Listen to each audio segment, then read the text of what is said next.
Zara Tyndall, a royal without a royal title.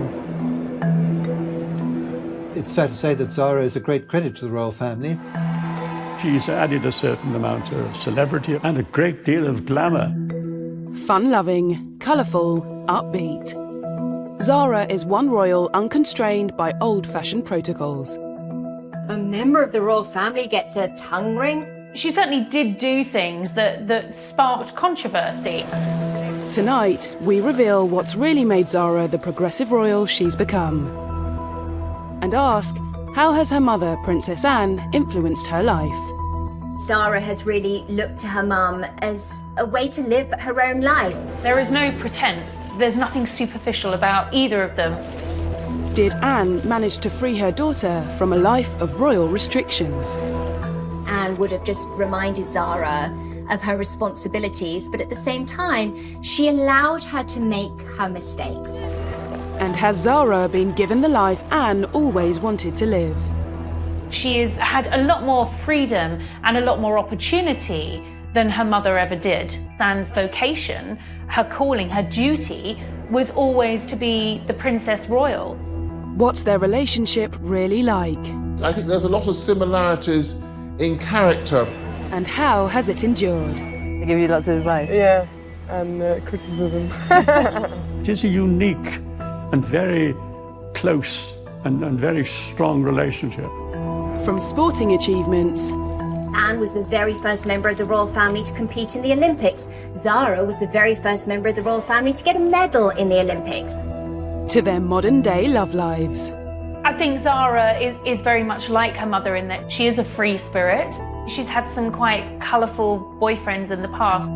The Princess Royal and her commoner daughter have far more in common than on first glance. This is the story of how these two women have defied and defined our royal family.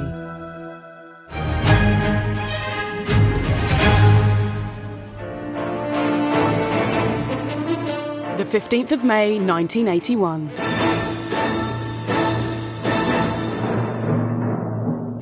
Princess Anne has a baby girl. Both are well. Zara's delivery was positive and quite urgent. I think she went into labour quite quickly with Zara. Good evening. Princess Anne tonight gave birth to a baby girl, a sister for Peter, who's now 3. And she's the Queen's first granddaughter. It's not yet known what the new baby will be called, but whatever her name, she'll be 6th in line to the throne. From the very outset, the Queen's first granddaughter was marked out for an untraditional royal life. Firstly, in her name. Zara is quite untraditional. It was an unusual choice for a royal name. Zara lives up to her name, which means bright as the dawn, and I think it was a very imaginative suggestion that came from Anne's favourite brother, Prince Charles. I suppose the very naming of Zara, with such an unusual and in many ways unroyal name, perhaps set the precedence for a remarkably unroyal life, which is what Zara's enjoyed when you look at it. Anne decided very early on that her children would not be public figures in the way that she was. The key to understanding everything that follows comes back to this. The decision by Princess Anne that her children would not inherit royal titles. No HRH for Peter and Zara. It's called dash. Dash. And you know the word you use when you're cross. Dash. It comes out frightfully well as a dog's name. Zara was the first royal granddaughter in 500 years to be born without a title. According to the 1917 letters patent, her children weren't eligible for a title because they're in the female line. So a monarch's daughter is a princess, but a monarch's granddaughter through the female line is not a princess. This could have been resolved if Zara's father had been given a title, but it seems Anne wasn't keen. When she was marrying Captain Mark Phillips, it was thought highly likely that the Queen would offer him an earldom. Looking ahead, have you been offered a peerage? No. Would you accept one if you were offered one? That's a hypothetical question. I don't talk about it. Sorry. It was Anne and at the time her husband, Captain Mark Phillips' decision not to take those titles. This was no small decision. Unlike her cousins, Beatrice and Eugenie, Zara would not be a princess. No curtsying, no honours, but crucially, much more freedom. The decisions meant that the children were going to be relieved of any kind of royal responsibility. Much more of Anne's life as a child was public than Zara's life as a child. Anne was very conscious that she wanted her kids to have a slightly more sheltered upbringing than she'd had. And if you speak to either Zara or Peter, they will also tell you that not having the burden of titles has enabled them to live ordinary lives. And although her background was privileged, living a lovely estate in the country, it's not as super privileged as living in palaces. Anne's next big decision gave Zara a life and freedom the Princess Royal could only have dreamt of for herself. While Anne's early schooling took place privately at Buckingham Palace, she was determined to ensure that Zara's early education was much more down to earth. It was a decision jointly made by Anne and Mark that they would send their children, first of all, to the local village primary school at Minchinhampton. Anne's choice of secondary school for Zara was also a surprise. Zara would be sent to Gordonston, a tough, demanding boarding school in Scotland, famed for its cross-country runs and cold showers, not a school associated with young princesses. The Gordonston choice is quite an interesting one, but I think that's probably because Princess Anne detected in both her children that they were very outgoing and sort of outward-bound sporting characters. A far cry from Anne's own experience. At 13, she was sent to Benenden, a genteel and very posh boarding school for girls. These two decisions, no title and Gordonston, set Zara on her path, sporty, resilient and happy. Had Anne paved the way for her daughter to fulfil her first dream? Zara's potential as a world-class sportswoman was developed. They really allowed her to flourish.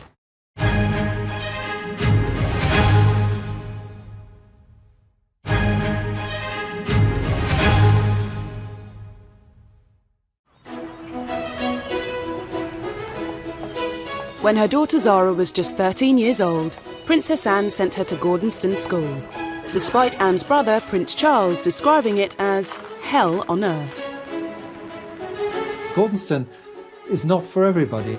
Prince Charles, of course, is famous for saying that he loathed his time in this Scottish boarding school. I don't think it's a school where a very sensitive and creative person should go. But, the best will in the world, Peter and Zara, are not creative in that particular way. They're much more sporting types, and so they, I think, did prosper and rather enjoyed it up there. Zara and Peter actually had very positive, very happy experiences there. Princess Anne couldn't attend Gordonston. The school only began offering places to girls in 1972. But Anne was adamant that Zara would go to the school she may have longed to join, knowing it played to all Zara's strengths.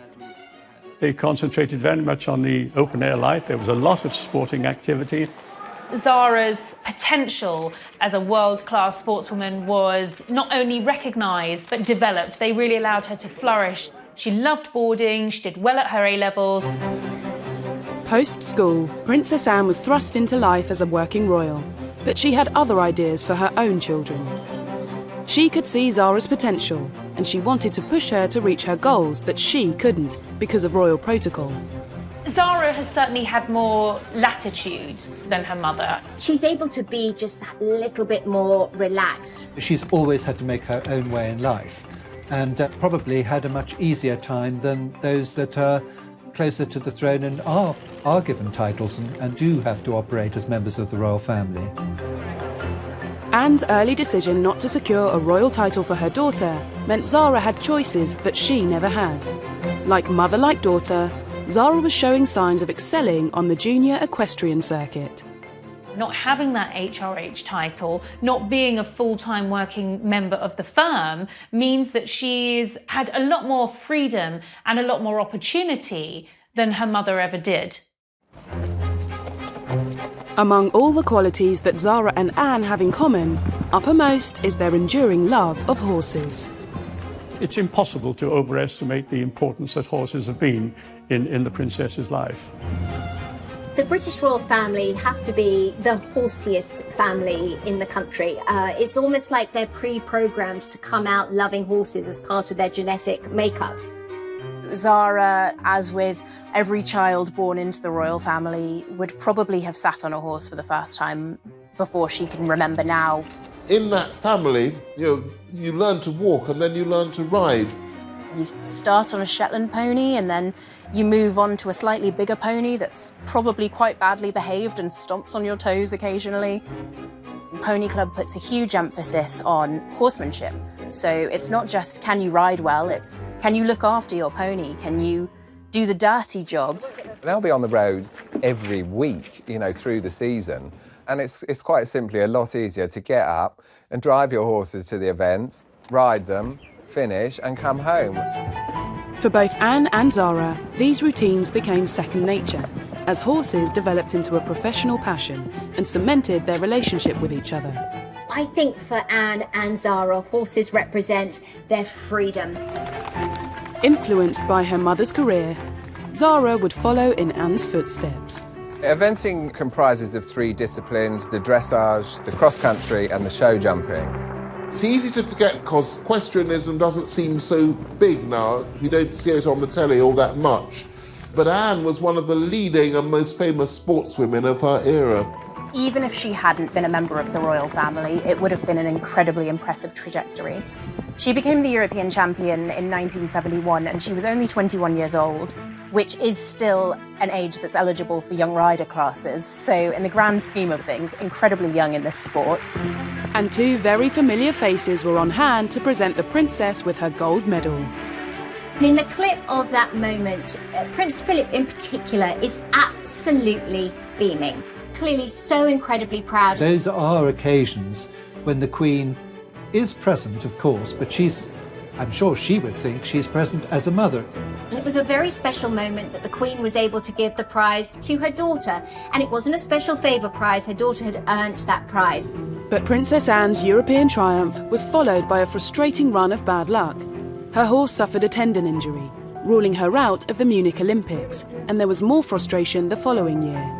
In 1973, when she was the defending European champion, she fell off at the second fence at the Kiev European Championships.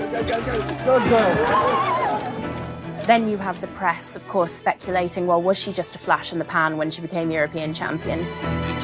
That pressure was brought to bear at the next European Championships in 1975. After doing a very good dressage test, the media speculated that Captain Mark Phillips had doped her horse before the test because they'd seen him give the horse a sugar lump.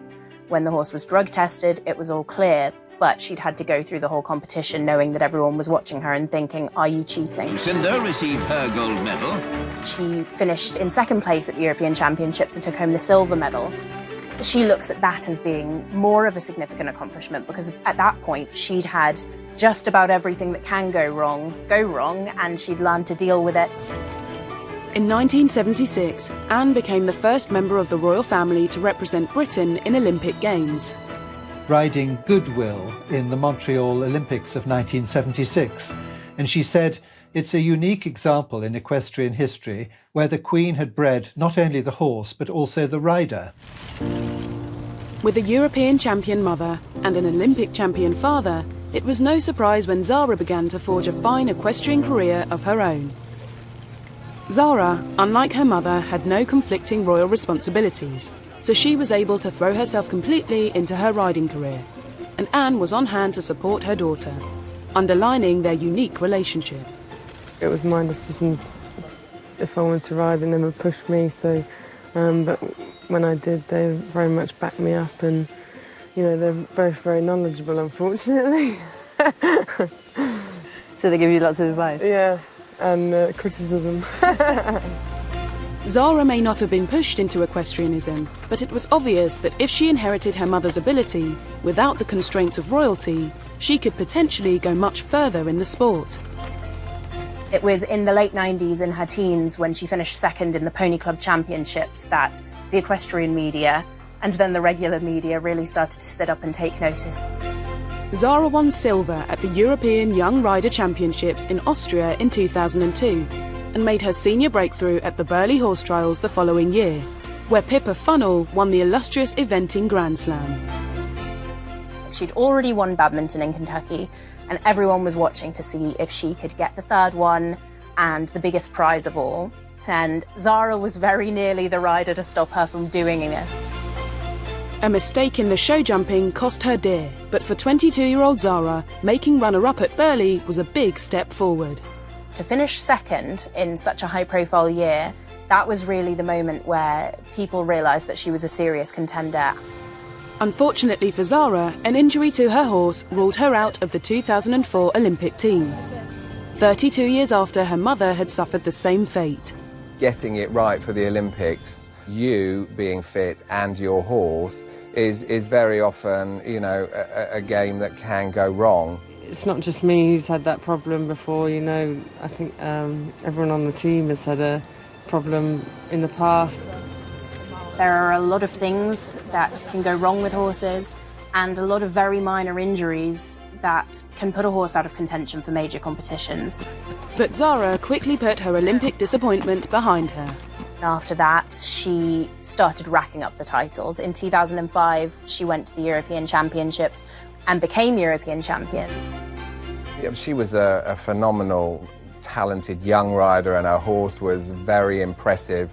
And together they just made this, you know, amazing pair.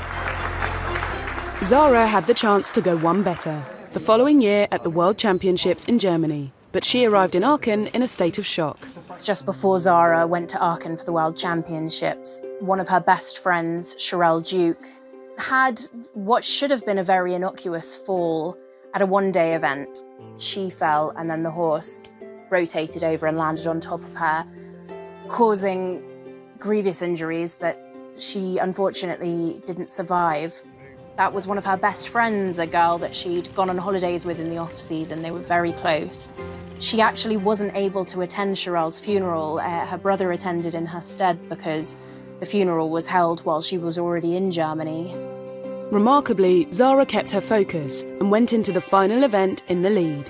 Zara went into the arena with a German audience screaming so loudly that she lost her bearings for a moment, didn't realise that the clock had started and so lost seconds off her timed show jumping round.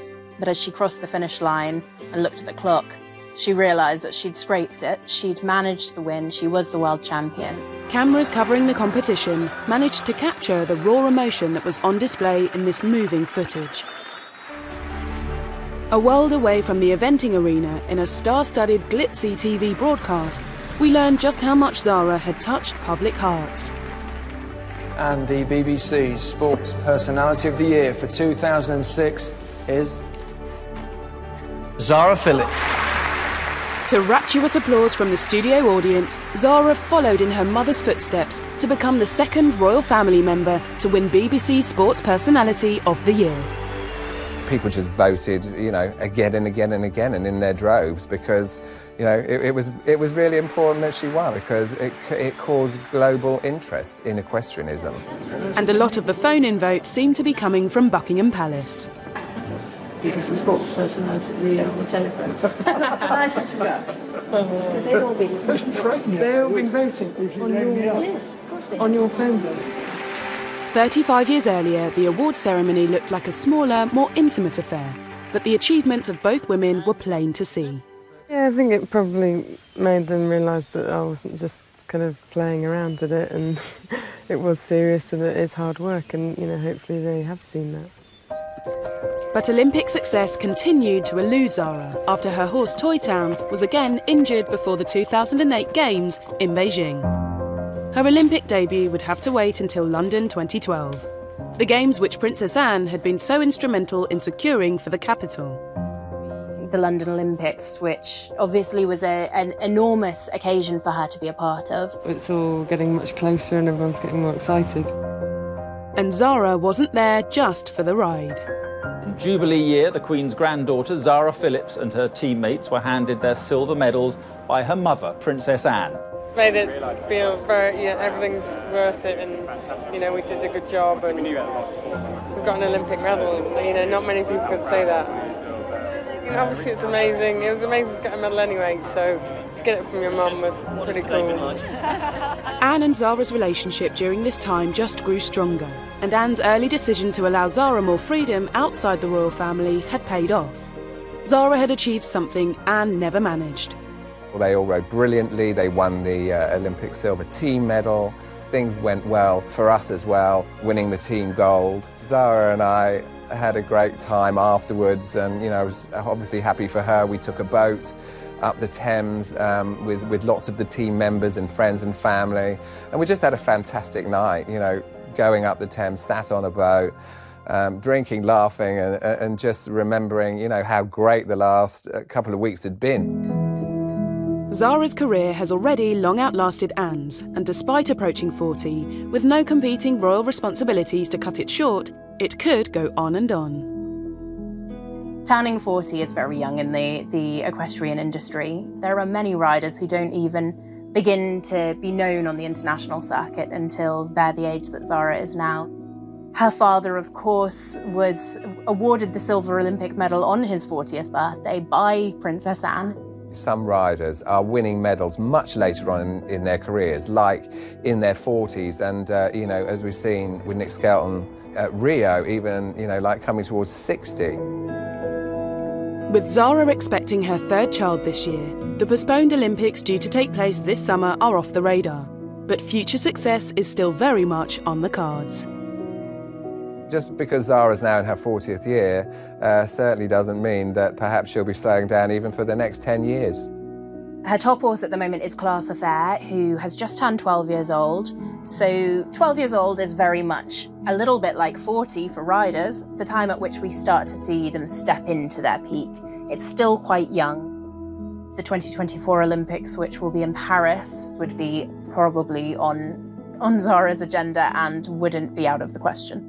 I'm sure her time will come again. She's just way too talented and too young, really, to think that she won't be back at the top.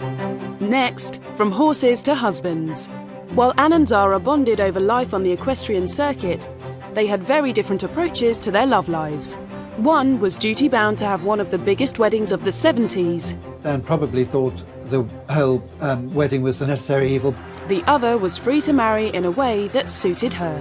I think that was a prime example of the freedom that comes with being a non-titled member of the royal family.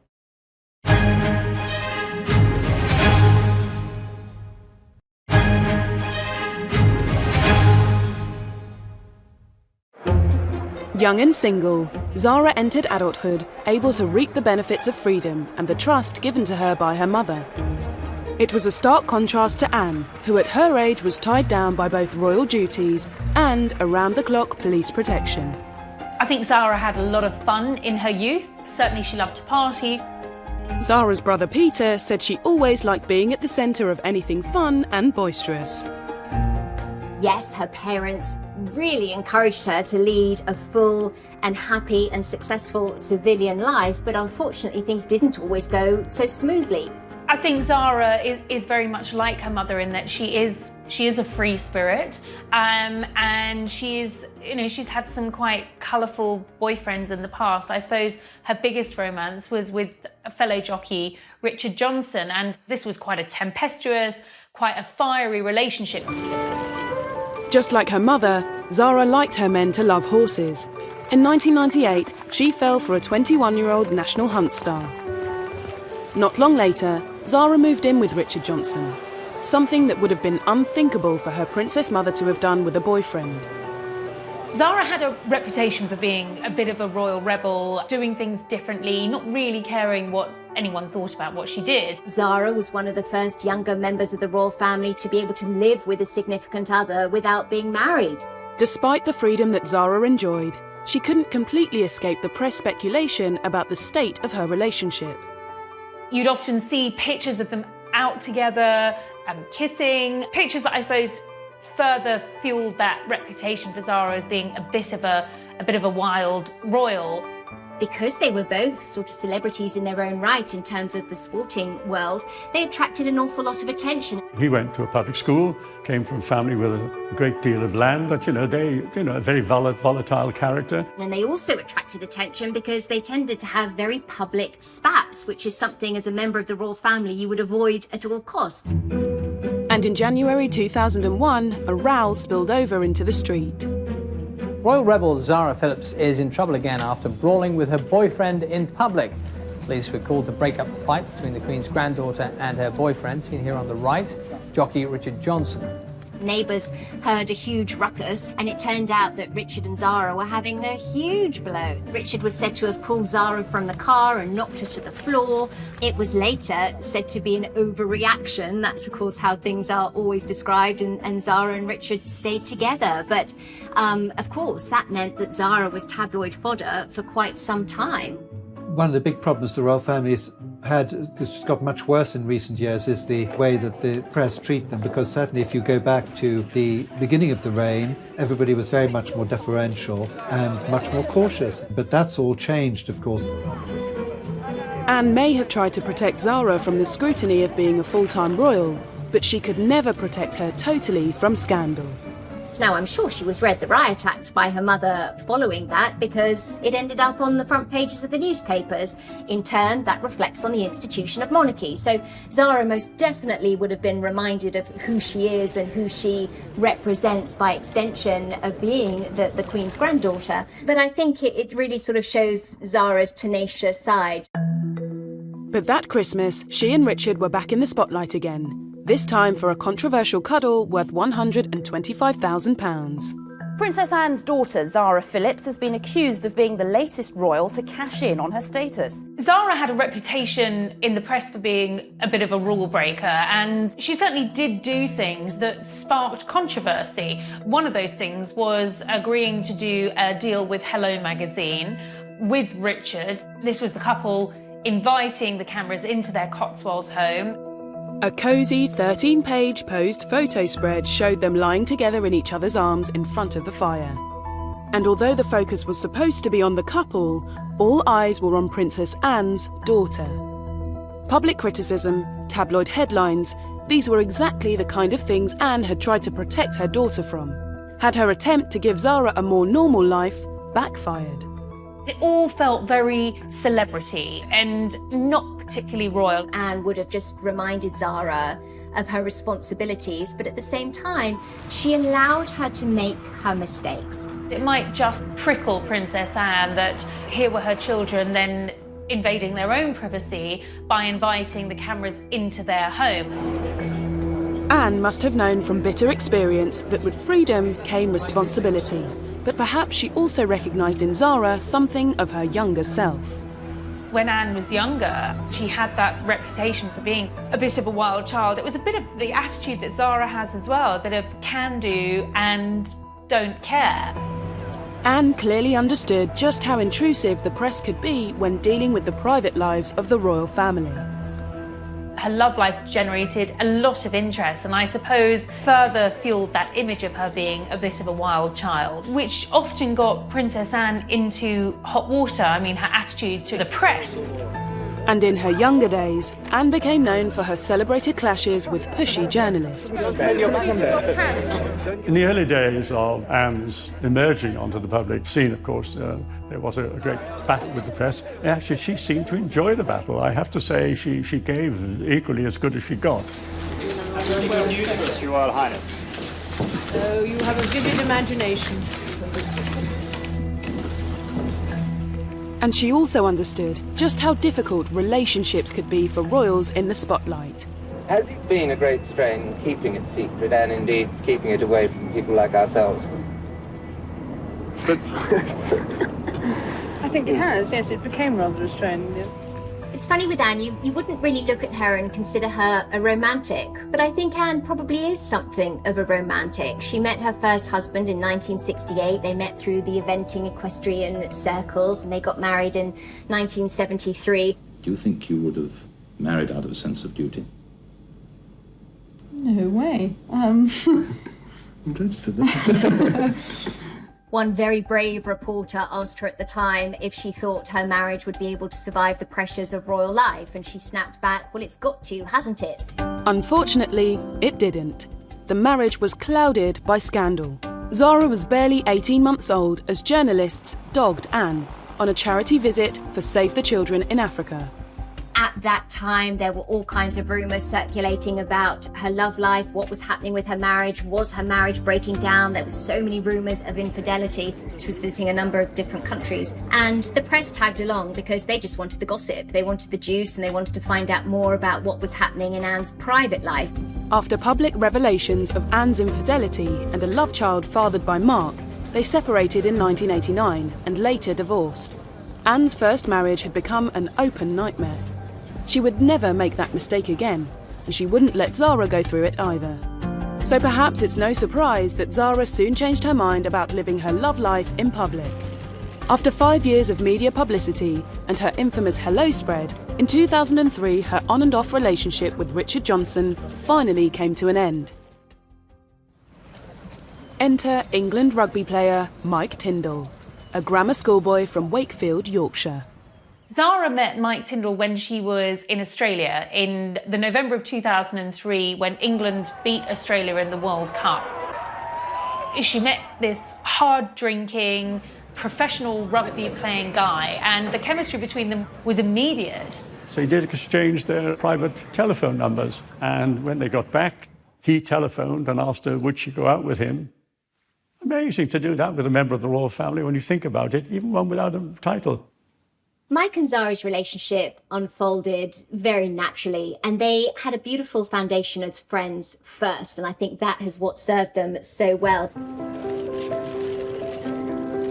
By April 2004, Mike and Zara were an item, and Zara introduced him to the family. There was no wealth, title, or a horse in sight. Princess Anne is totally non-judgmental, but the fact that he had achieved, World Cup winning fame, in the rugby world, he was right up there in her way because the princess loves rugby. In contrast to Zara, her mother Anne found happiness in a much more traditional figure. Her husband, Timothy Lawrence, was a query to the Queen. But with Zara, her normal life had allowed her to look further afield, and Mike was a welcome breath of fresh air. If you think about the Queen and the sort of people that were at her table in 1952 when she first became Queen, well, now at Easter, she has people like Mike Tindall at the table, who's a very different character from, let's say, the late Duke of Beaufort, Master of the Horse, a great keen huntsman at badminton, etc. By introducing Mike Tindall into the family, she is sort of showing how times change. Their relationship added a softer side into the somewhat stiff family dynamic. You can't ever imagine Anne hugging and kissing anybody. Zara, on the other hand, is very tactile. She does like to hug and kiss her friends. As a world-class athlete, Mike's work ethic was also just what Zara needed. The one thing that the family really loved was that he encouraged her to start taking her sporting talent seriously. Of course, he was a big rugby player at the time, captain of the England rugby team, and here he was saying to Zara, well, you can go after this, you can do this, and that's exactly what she did. So I think the family will always be very grateful to Mike for encouraging her to pursue that ambition. I guess in a way, Mike Tindall really tamed Zara's rebellious streak. For all of Mike's reputation for being, hard-living, hard-playing, he actually was a pretty sobering influence on Zara. They moved in together and 7 years passed without drama. And it was interesting, when Zara and Mike got together, they were in the tabloids, hardly ever. In 2011, in a year of wedding fever, the Queen's eldest granddaughter married at Canongate Kirk in Edinburgh. And in spite of the high-profile guest list, it flew remarkably low under the radar. How did Zara, the former rebel royal, manage to avoid a media circus for her royal wedding? I think 2011 was particularly interesting in terms of comparing what it means to be in different positions within the royal family. On April 29th, we had that epic, full-scale royal wedding of William and Kate. Just a couple of months later, we get to July, and there are Zara and Mike Tindall going through their nuptials in a much smaller, much more low-key fashion. The doors of the 17th century church were firmly closed to any cameras. It looked very relaxed. People remember they've seen Mike Tyndall chewing gum. He was criticised for chewing gum in public. Well, I mean, he was just getting rid of his own bridegroom nerves, I imagine. Of course, we had the wedding of William and Kate at the same time, and all the focus was on them, as indeed it had to be. And Zara didn't mind that a bit. I think that was a sort of prime example of the freedom that comes with being a non-titled member of the royal family. They invited 400 wedding guests, modest compared to the party of Prince William, which numbered nearly 2,000. Zara's wedding would have been something that she herself, obviously with Mike Tyndall, they chose it, and didn't have to fit into any particular royal category, unlike Princess Anne, who obviously had one of the really full royal weddings to Mark Phillips, with carriage processions and Westminster Abbey and everything. She didn't need the guest list of state dignitaries and other members of other royal families. She was able to have her and Mike's friends. It felt very much like a family wedding, but one with plenty of nods to tradition. They were able to keep things really, really personal. But back in 1973, a 23-year-old Princess Anne was forced to have a very different big day. That was anything but personal. It was, of course, a state occasion, and everyone, the whole world and his wife were watching. 500 million were watching on TV. As the only daughter of the Queen, and her first child to marry as a princess, Anne had no choice but to give the public what they wanted. I suspect that Princess Anne probably thought the whole wedding was, as it were, a necessary evil. Would she have preferred a much smaller wedding? Yes, I think so. It's quite something to have to share that with the rest of the world. So when Anne married for a second time to Timothy Lawrence in December 1992, it was attended by only 30 people. The wedding was held at Crathy Church, which is near the Balmoral estate. It's where the royal family chooses to worship when they're in residence at Balmoral. And, just like her daughter Zara's wedding, no cameras were allowed inside the church. It was very quiet, but it was very peaceful. But the locals in Ballater, the local village just outside Balmoral Castle, all know the royal family. And it was a very, very, very pleasant wedding ceremony. Anne is not remotely interested in a fuss. I think Anne's second wedding was much more in keeping with her personality. Second time round, Anne got the wedding she wanted, perhaps paving the way for Zara to have hers. Did Anne's decision for Zara early on allow her to be her true self, free from expectations and royal constraints? She was left on her own and to enjoy herself, but there were pictures of her out in nightclubs and bars in Sydney. And just how similar are they when it comes to rebellious fashion choices? She was the first member of the royal family to wear a miniskirt.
Princess Anne was born into her royal role, but it was never something she wanted for her daughter. By handing Zara the freedom to be herself, she created a unique bond between mother and daughter, born out of trust and a determination not to be defined by title, even if that did raise some eyebrows. She did have a bit of a reputation for being a wild royal. Princess Anne's daughter, Zara, has joined Keith and the Prodigy and Spice Girl Mel B by getting her tongue pierced. It made front page in nearly every newspaper in Britain. Just behind the Queen Mother, Princess Anne's daughter, Zara, who's reported to have a stud in her tongue nowadays. And everyone was like, a member of the royal family gets a tongue ring? Today, I mean, it wouldn't be a byline. It wouldn't be a forethought or anything like that. Nothing whatsoever. It's extraordinary, really. But it was a very daring thing for her to do. She said to one of the newspapers, my parents would have been far more upset if I'd got a tattoo. She made the decision to take a gap year.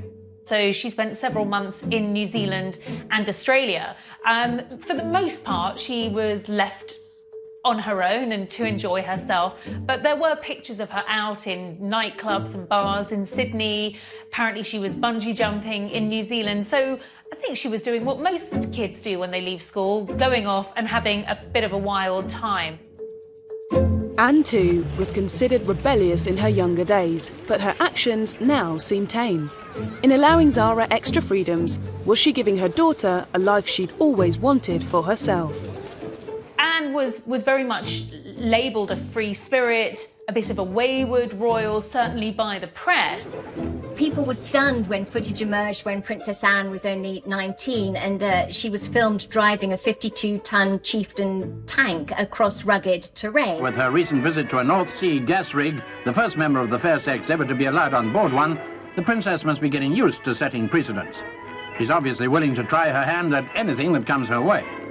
Now, that didn't make her a royal rebel, but it certainly made her a woman who knew what she wanted to do in life. Zara Phillips has shown the same level of determination in terms of she won't be told, no, I can't do something. Some of Anne's early antics may have been daring, but she paved the way for her daughter to blaze a far more daring trail, especially for a royal. Shortly after returning from her travels in 2000, she was reported to have hosted an Anne Summers party at Gatcombe Park. Perhaps not wanting to conform the way people might expect her to as a member of the royal family, but nonetheless having plenty of fun. She was pushing the boundaries for a young member of the royal family in those days. Not that Anne didn't push boundaries in some ways herself. Her dress sense as a younger woman was viewed as bold. She was the first member of the royal family to wear a miniskirt. Which was frowned on by a lot of other people outside the royal family, but not from anybody inside, of course. That was definite trend setting. And in 2003, 22-year-old Zara could be similarly daring on a visit to Royal Ascot, because unlike her mother, she wasn't a princess. So Zara was quite bold and brave in her fashion statements. She had an off-the-shoulder dress with a sort of, I think it was slightly off the shoulder, but the thing that caught the attention was there's a split right up to her thigh. In the late 90s or early noughties, the fashions could be quite naughty. She'll try stuff, and like every woman, she gets it right and she gets it wrong, and she should definitely be allowed that. Back in the early 70s, Zara's mother was similarly experimental. If you looked at the sort of fashion she was popping out at the time, bright canary shift dresses, you know, bold prints in the 70s, you know, big colours, statement hats. But Anne's fashion sense has become more conservative with age, in part down to the requirements of her royal role, something Zara hasn't had to contend with. It's his function over fashion. Anne is a princess royal doing a duty. I think the reason she's worn the same hairstyle for so many decades is to make sure that the focus is on the work, not on what she looks like. As a full-time athlete, her daughter has a similar approach. Zara's role, Zara's job is as a hard-working, top of her game equestrian. That's her duty, that's her priority. And then there's a casual Zara. If she had a choice of what to wear, I think she'd grab her jeans and be very, very happy. I think Zara has a style, and I think it's definitely more a modern woman than it is princess. Despite Anne's fashion choices being somewhat dictated by her position, they have made her something of an icon. Anne is called thrifty in her fashion sense because Anne is a practical woman and sees no sense in buying something and wearing it just once. I think they call it in the royal family good old Hanoverian housekeeping. One thing she once said to me was, a good suit can go on forever. Anne famously mocked her own thrifty nature when asked about it by Michael Parkinson. The press picked up on the fact that you arrived wearing the same suit they claimed as you were wearing in 1978. It's older than that. It's older. She's got items in her wardrobe that are likely older than her children. The fact she can still fit into them is remarkable. If only I could get into things that I bought 30 years ago, and the fact that she still looks good in them, I think sends a really great message. She's a great champion for sustainable fashion. With more than 500 royal engagements a year in her diary, Anne's fashion choices have become her uniform for carrying out a role she was born to do. Her vocation, her calling, her duty was always to be the Princess Royal. It is a life of service. It's something which she has always accepted. Princess Anne has inherited from her parents this profound sense of duty, absolute sense of duty, and indeed her dedication to public life overrides everything. Zara equally has, in a much quieter way, if you like, in a much less public way, she is just as devoted to the Queen. While Anne liberated her from a life of full-time royal duty, there are still some occasions when Zara will put in an appearance.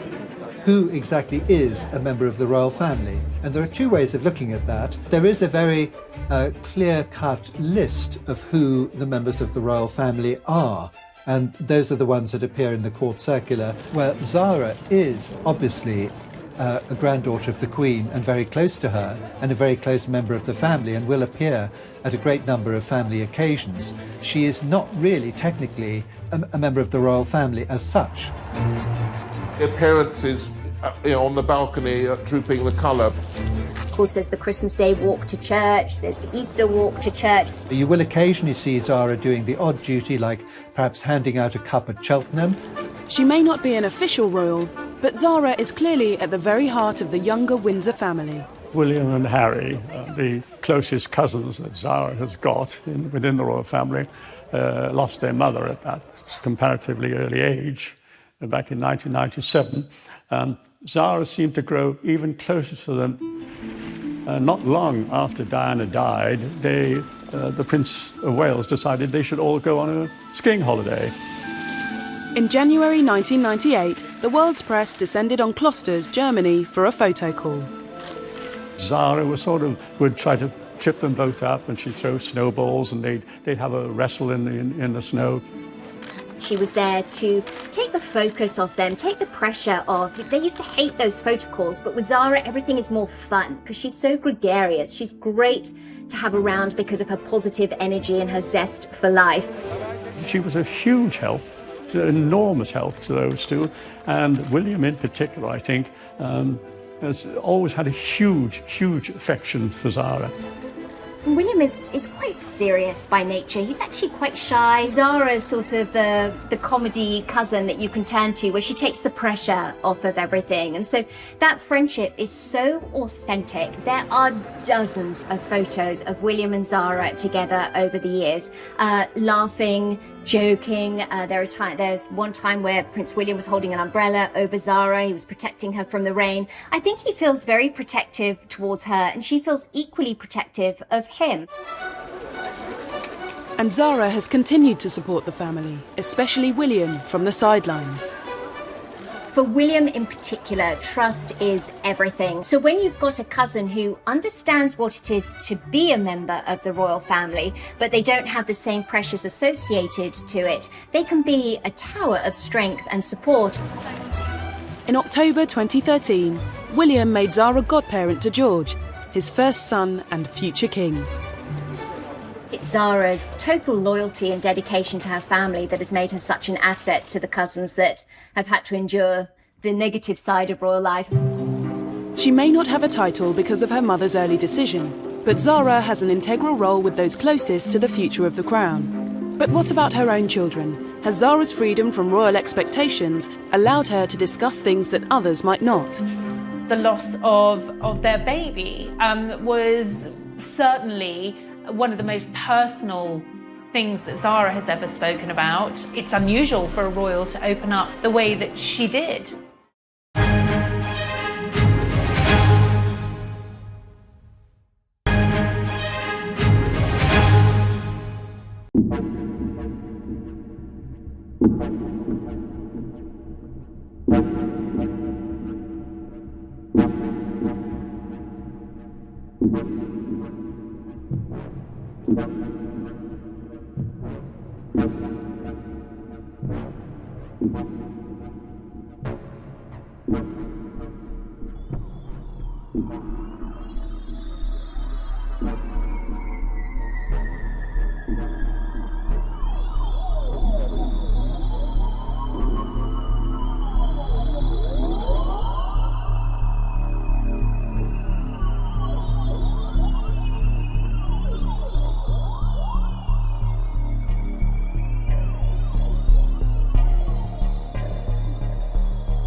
Even as a new mother, Anne was required to travel the world as a princess and leave Zara and her brother behind with a nanny.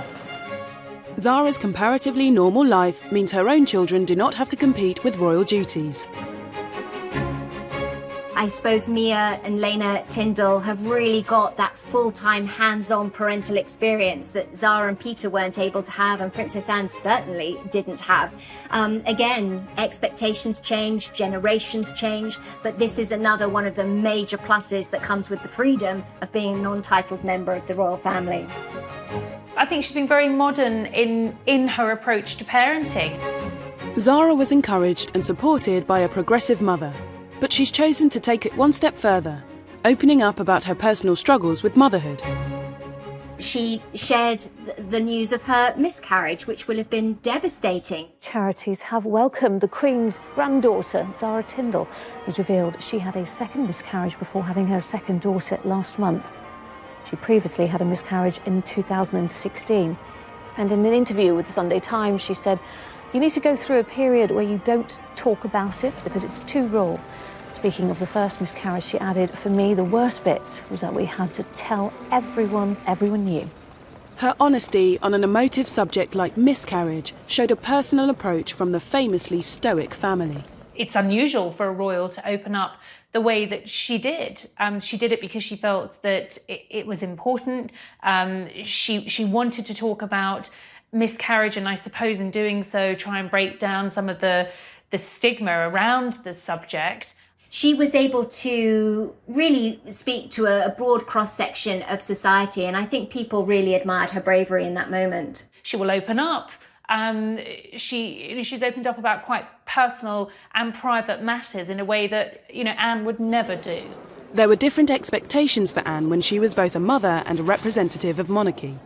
But she still had a strong influence on Zara's parenting today. Actually, she's probably looked not too far from how she was raised in terms of using that as a template. Zara returned to the Gatcombe estate in Gloucestershire to bring up her children, where she grew up out of the spotlight. But it also brought her nearer to her mother and is a sign of the closeness of their relationship.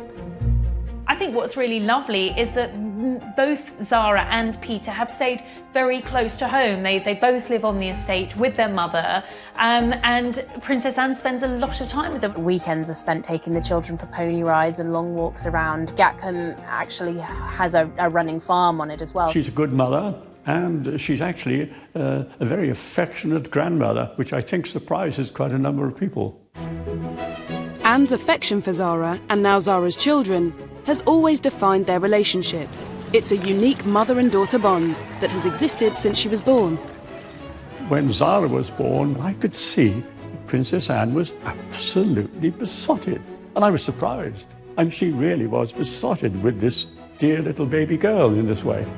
And I've always felt that she was so affectionate towards Zara, and the way they seem to react with each other, certainly in public, is not a mummy and daddy, mummy and child sort of thing. It really is more like sisters in that way. So it is a unique and very close and very strong relationship. I've never heard that Princess Anne and Zara didn't get on well together. I think they've always had lots of mutual interest and great respect for each other. Anne has always shared a uniquely close relationship with her mother too. I think the Queen views Anne as someone she can totally depend on. There is so much trust and loyalty that exists between them. In 1982, after Michael Fagan broke into her bedroom in Buckingham Palace, it was Anne that the Queen looked to for comfort. To find this man sitting bleeding from his cut thumb on her bed, she must have been distressed. When it was all over, the first person she spoke to was Princess Anne. It was mother to daughter, woman to woman. The Queen, Anne, and now Zara are part of a line of strong royal women, mothers and daughters bound not only by duty but by love. These Windsor women are very, very close. It's a very, very powerful matriarchy. The women have been the key to the success of the institution, the key to the way that it reinvents itself. Together, the combination of Anne and Zara has become a force to be reckoned with, breathing life into the firm for the years ahead. They are both very determined, very ambitious women. They both cut their own path in life. Princess Anne was very much a trailblazer in many, many ways. She has a lot of firsts to her name. And although Anne turned 70 last year, she continues to build on what she's achieved for her family. We know that there's longevity in the royal family, and Anne shows no sign of slowing down. She's still in lockdown years she slowed down a bit, but until then, still 400 to 500 engagements a year. Everybody who gets her are absolutely thrilled to have her because she's hugely supportive. Zara has shown us how the royals have evolved and how being liberated from any official role can lead to the modern royal. I think it's probably inevitable that in years to come, we are not going to see a royal family as we have today. So I think it's important in the royal family, whether you have a title or not, that you have a constructive role. Princess Anne and her influence led Zara to live a much freer life, and perhaps a life that Anne would have preferred for herself. Zara is an absolutely perfect example of a non-working member of the royal family who gives back to the community, who is present for her family, and yet she's also proven herself on her own merits. She's worked really hard. She hasn't expected any kind of handouts. She's added a certain amount of celebrity, of course, and a great deal of glamour. But having lived a life without a title, she's also struck a balance between relatability and royalty. Being a member of the royal family, having a private life, but also using her position for good. And it's not easy to achieve. Anne broke the mould to give her daughter freedom to push the boundaries in every aspect of her life. One thing that's always struck me about the similarity between mother and daughter, Anne and Zara, is their independence of spirit. And together, mother and daughter have shown you can merge duty, lineage and ambition to do what you want. I only wish if there could be a blueprint for future generations on how to find that balance and how to live a non-royal life in a royal world. Zara Tindall's it. We should expect to see more royals like Zara in years to come.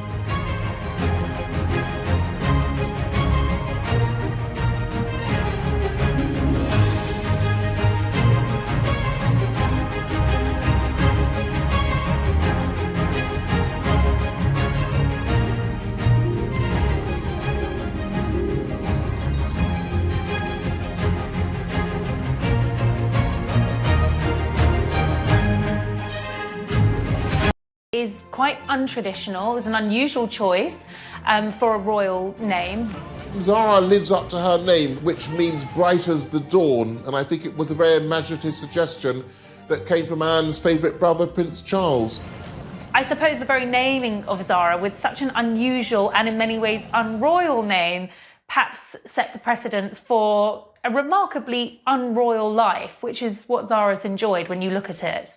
Anne decided very early on that her children would not be public figures in the way that she was. The key to understanding everything that follows comes back to this: the decision by Princess Anne that her children would not inherit royal titles. No HRH for Peter and Zara. It's called dash. Dash. And you know the word you use when you're cross. Dash. It comes out frightfully well as a dog's name. Zara was the first royal granddaughter